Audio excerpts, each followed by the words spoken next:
Imagine buying a house in the US for $5,000, or living in a town where the streets are literally on fire. Sounds insane, right? From ghost towns with toxic soil to desert hideaways where nothing grows, these are 10 small American towns no one wants to live in anymore. Bayside, Maine. Coastal town facing economic decline, high property taxes, dwindling job opportunities, and the harsh reality of an aging population with limited services. But here's the twist. What makes them almost unlivable is also what makes them unforgettable. Underground fires, collapsing mines, scorching deserts, and eerie ghost streets hide behind bargain prices and stunning landscapes. Let's start with the first town and uncover the shocking, bizarre, and sometimes deadly realities of America's most uninhabitable places. Number 10, Glenrio. Straddling the Texas-New Mexico border, Glenrio is a town that time forgot. Once a bustling pit stop on the iconic Route 66, it thrived on travelers, neon signs, and roadside diners. Today, it's tumbleweeds, broken windows, and empty motels whispering the ghosts of mid-century road trips. Drive through and you'll find abandoned gas pumps, rusting car frames, and graffiti peeling from stucco walls like the town itself is slowly decaying in real time. At its peak, Glenrio had a few hundred residents. Now, barely a dozen people remain, scattered across the remnants of streets that once roared with engines. The town's allure is undeniable. Cheap land, quiet roads, and the sense that you could be the only soul for miles. The median house price? Practically symbolic, but the catch hits hard. No schools, no real services, no grocery stores, no hospitals. You're essentially signing up for extreme isolation, where a flat tire or medical emergency could mean a 50-mile drive to help. Here's the kicker. Glenrio's history of splitting between two states adds a bureaucratic nightmare to its charm. Property laws, taxes, and services can differ block by block, and trying to navigate that as a resident is like trying to solve a Rubik's Cube in the dark. Locals joke, you need a passport just to walk down the street, and while that's exaggeration, the split feels oddly literal in daily life. A Reddit user captured it perfectly. Glenrio is like stepping onto the set of a post-apocalyptic Route 66 movie. Beautiful, empty, and weirdly sad. Picture this: sun-baked streets stretching into the horizon, the faint smell of sagebrush and rust, a lone wind rattling an abandoned diner sign, and a horizon so empty it hurts. It's cinematic, eerie, and a little intoxicating, but it's also a life far removed from convenience, safety, and community. For thrill seekers or history buffs, Glenrio is a playground. For anyone needing a normal life, it's a cautionary tale. Cheap land and endless quiet come with a price. And in Glenrio, the price is isolation wrapped in nostalgia. Would you risk the eerie beauty for a nearly free home? Most people nope out. Number 9, Picher, Oklahoma. Picher is the poster child for a town poisoned by its own past. Once a booming hub for lead and zinc mining, it now sits as a toxic wasteland that's been all but abandoned. The government stepped in decades ago, buying out homes and relocating residents after dangerous levels of lead contamination were discovered in soil, water, and even the air. Today, Picher is a skeleton of a town. Boarded up homes, collapsing schools, and streets where nature slowly reclaims the land. At its height, Picher had around 14,000 residents. Now, less than 20 people stubbornly remain, clinging to memories and fading infrastructure. Median property values, well, they're irrelevant when the EPA considers the area uninhabitable. Health hazards loom large. Lead poisoning, respiratory problems, and the constant risk of sinkholes from abandoned mines make daily life a literal dare. Living here isn't just inconvenient, it's dangerous. The paradox is striking. Picher could be a historical goldmine for urban explorers or a photographer's dream. Its ghostly streets and decaying buildings create cinematic vistas at every turn. But here's the catch. This beauty comes with a deadly side. One misstep and you could end up in contaminated soil or face long-term health consequences. A Redditor joked, Picher, great for photos, terrible for lungs. And that sums it up with brutal honesty. Picture this: morning fog rolling over cracked asphalt, the faint metallic scent of old mines in the air, and the eerie quiet broken only by distant crows circling over abandoned structures. The wind whistles through broken windows and collapsed roofs, carrying a sense of abandonment so complete it's almost tangible. There's no grocery store, no gas station, just the memory of a thriving town swallowed by its own industrial legacy. In Picher, cheap or even free property isn't a perk, it's a warning. The allure of a ghost town is undeniable, but the underlying reality is lethal. Would you stake your life on nostalgia and a cheap home? Most rational humans say no, and that's why Picher remains one of America's most unlivable towns. Number 8. Centralia, Pennsylvania. Centralia is the town that's literally burning from the inside out. Well, underground anyway. Back in 1962, a coal mine fire ignited beneath the streets, and it hasn't stopped since. That means smoke and steam constantly seep through cracked asphalt. Roads buckle like overcooked noodles, and temperatures under your feet can reach hundreds of degrees. Imagine buying a house for $5,000, only to find out the earth itself is conspiring against you. Yikes. At its peak, Centralia was home to over 1,000 residents.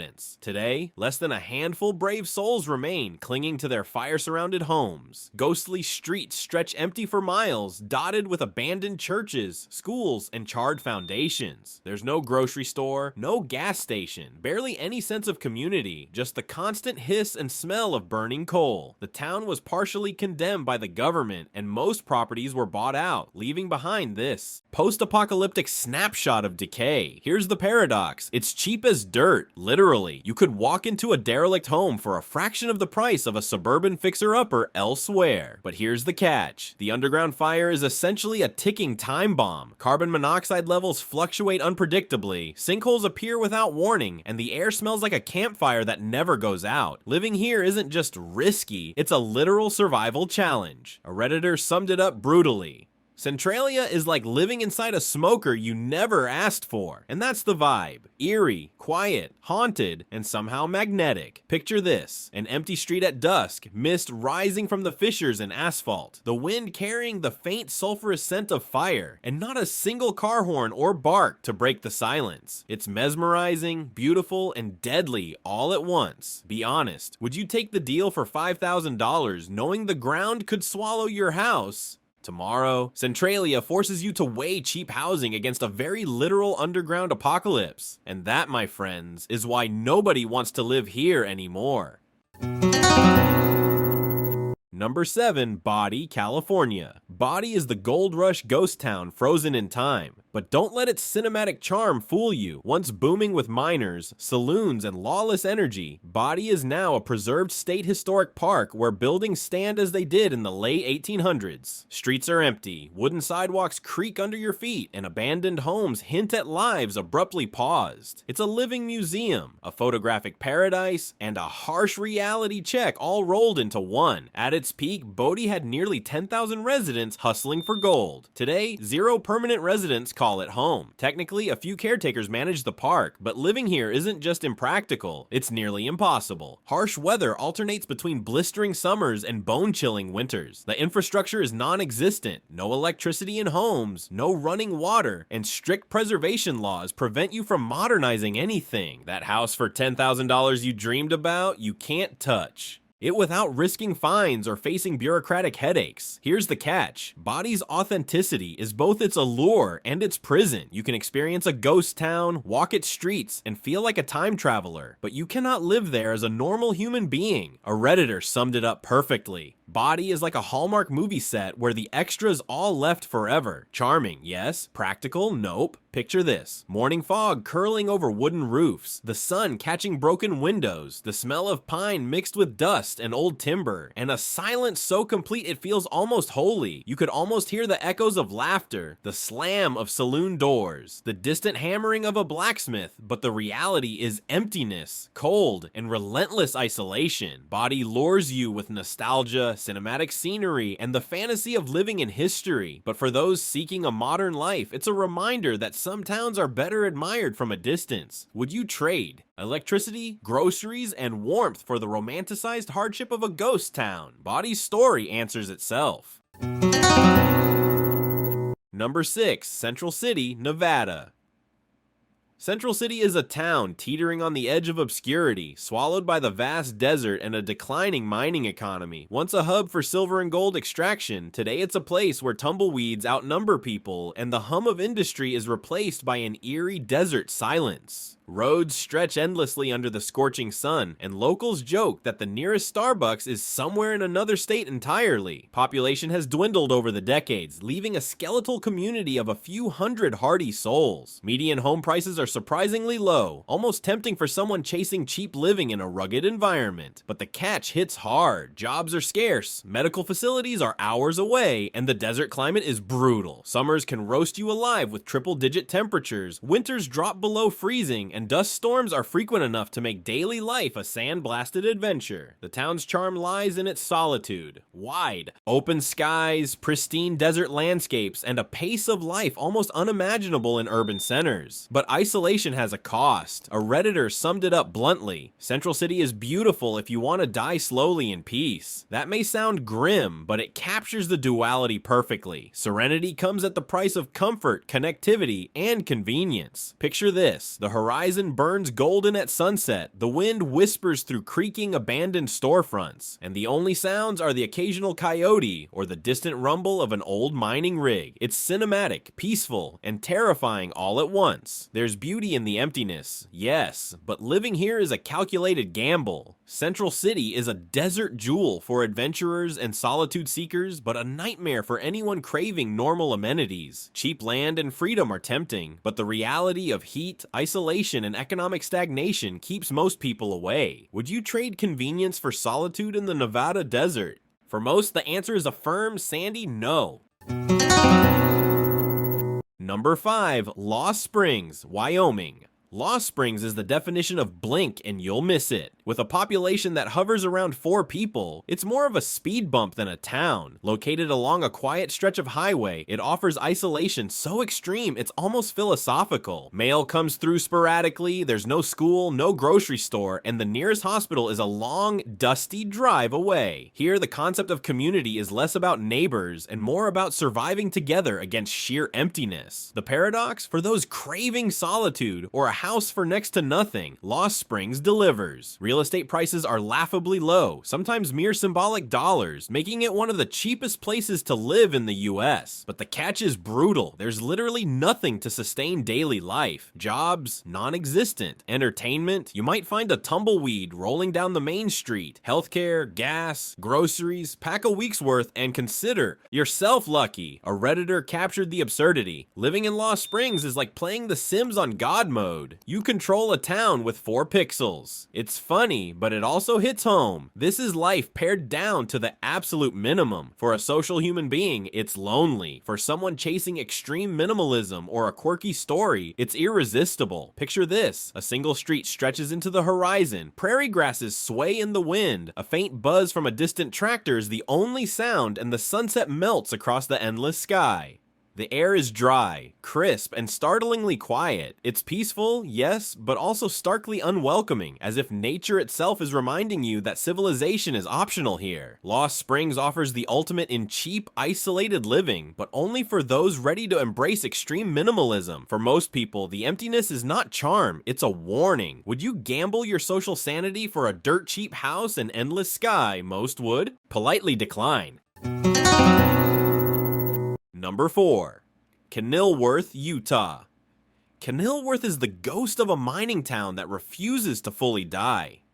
Nestled against rugged hills and desert expanses, it once thrived on copper and silver extraction. Today, it's a place of crumbling structures, boarded-up storefronts, and a scattering of homes that still cling to life against the relentless Utah sun. Roads are cracked, sidewalks vanish into dust, and the echoes of labor and laughter have long faded. Population has dwindled into the double digits, with mostly older residents who stayed behind despite the town's decline. Housing is cheap, almost absurdly so, perfect if you want a quiet hideaway. But here's the catch: economic opportunities are almost non-existent. Grocery runs require long drives, medical facilities are far away, and internet access is spotty at best. Living here means embracing a daily grind of self-sufficiency, isolation, and extreme weather. The town's paradox is sharp. Kenilworth offers silence, solitude, and breathtaking landscapes, yet it simultaneously delivers frustration, risk, and inconvenience. A Redditor put it bluntly: Kenilworth is scenic, sure, but it's basically a retirement community for ghosts. The humor underscores the reality. The town's charm is aesthetic and historical, but its practicality for long-term living is minimal. Picture this. A late afternoon sun casts long shadows over abandoned mine entrances. Dust swirls along empty streets. The scent of sagebrush hangs in the air, and a lone bird wheels overhead, the only sign of movement. The quiet is almost oppressive, but the surrounding hills and open sky offer a stark, rugged beauty that's hard to forget. Kenilworth is an aesthetic dream and logistical nightmare rolled into one. It's perfect for photographers, explorers, or nostalgia junkies. But for anyone expecting a normal, convenient life, it's a trap disguised as charm. Would you trade grocery stores, jobs, and neighbors for tranquility and history? Most sane humans would shake their heads and drive on.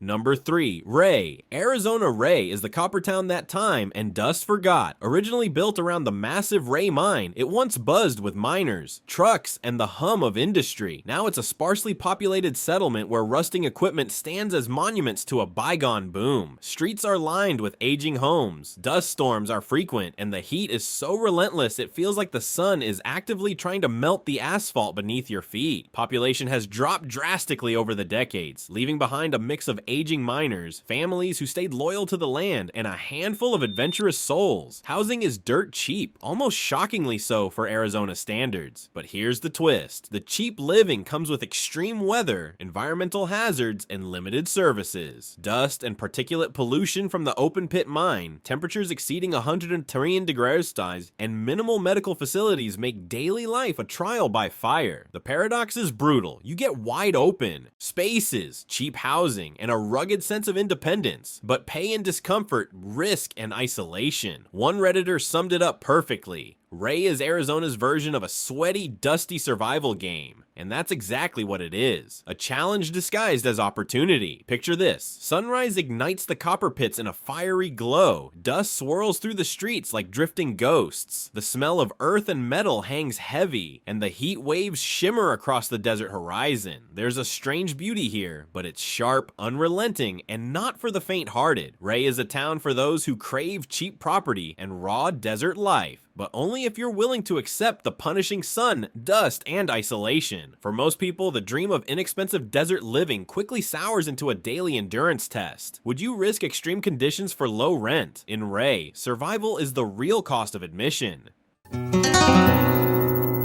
Number 2. Terlingua, Texas.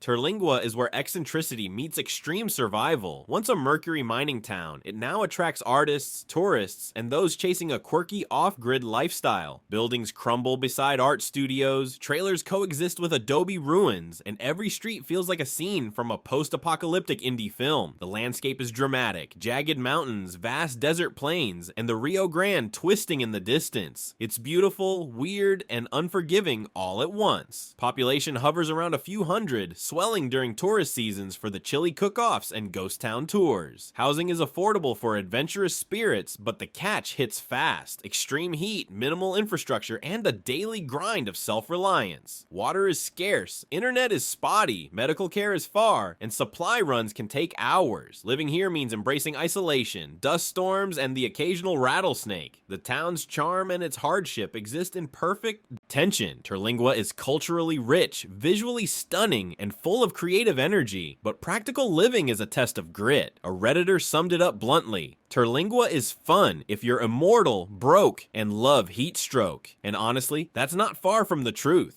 The town lures dreamers and rejects the faint-hearted. Picture this. Evening descends, and the sun drops behind jagged peaks, painting the desert red and orange. The wind whispers through adobe ruins, a coyote yips in the distance, and the smell of chili wafts from the town center. Dust hangs in the air like a permanent haze, and stars explode overhead in the clear desert night. It's surreal, intoxicating, and exhausting all at once. Terlingua tempts the curious and the creative, but punishes anyone seeking normalcy. Affordable, scenic, and full of personality. It's a dream wrapped in hardship. Would you choose eccentric freedom over convenience and comfort? Most people would wisely think twice. Number 1. Bayside, Maine. Bayside is the coastal town slowly sinking under economic decline. Once a bustling fishing and shipping hub, it now struggles with dwindling jobs, high property taxes, and an aging population. The harbor is quieter, the lobster boats fewer, and Main Street feels like a museum of a community that's slowly fading. Quaint cottages and clapboard homes dot the waterfront, but charm alone can't pay the bills, or replace the sense of opportunity that's vanished over decades. Population has dipped, leaving a mix of retirees, seasonal residents, and a handful of locals committed to keeping the town alive. Housing prices are surprisingly high for what you get, thanks to the scenic coastline. But the catch hits hard. Limited employment, rising taxes, and harsh winters that can leave the town snowed in for weeks. Services are stretched thin, and younger generations are moving to bigger cities for careers, leaving behind a skeletal workforce. The paradox is striking. Bayside offers breathtaking ocean views, salty air, and a slow pace of life, yet it delivers isolation, economic struggle, and a constant reminder that the town's glory days are behind it. A Redditor summed it up perfectly. Bayside is Maine's postcard town. You love the picture, hate living in it. That contrast between perception and reality defines the town's modern identity. Picture this: waves lap against weathered docks. The smell of salt and pine hangs in the air. Seagulls wheel overhead, and the wind carries the faint echoes of conversations from decades past. The streets are quiet, broken only by the occasional rumble of a delivery truck or a lone car crunching through winter snow. It's serene, beautiful, and utterly unforgiving if you rely on opportunity for survival. Bayside offers coastal living with scenic charm, but it comes at the cost of economic reality and social isolation. Would you trade convenience and career prospects for ocean views and quiet streets? For most people, the answer is a hesitant, reflective no. Picture this: driving across the country, passing from desert to forest, ghost towns to crumbling coasts, and realizing that every town tells a story. Some stories are beautiful, some are tragic, some whisper freedom, others